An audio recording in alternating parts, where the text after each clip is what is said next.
Pas de chevaux, mais des enfants, des centaines d'enfants aux chemises de toutes les couleurs ce week-end à l'hippodrome du Lion d'Angers.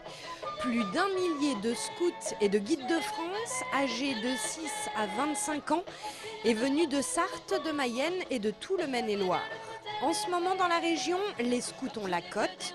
Leurs effectifs ont augmenté de 15% en un an.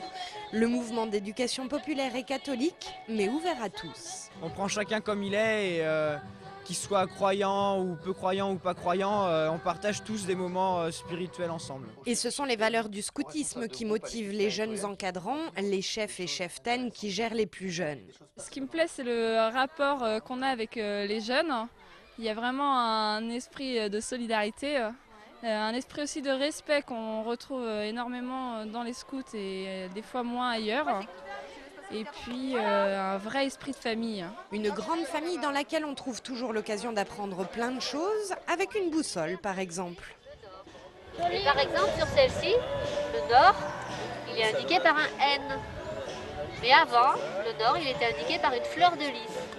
Et voilà élucidé le mystère de l'origine de l'insigne mondial des scouts. Transmission de savoir et de valeurs morales lors d'activités qui ont lieu toute l'année et en plein air. Il paraît que les scouts et guides de France, c'est l'une des plus belles écoles de management qui soit. Nous avons eu l'occasion dans l'association de rencontrer beaucoup de chefs d'entreprise qui nous disent qu'ils sont attirés par notre public de jeunes, ils savent que ce sont des jeunes qui s'engagent et qui vont jusqu'au bout de leur projet et qui ont une formation de base qui est quand même très très riche.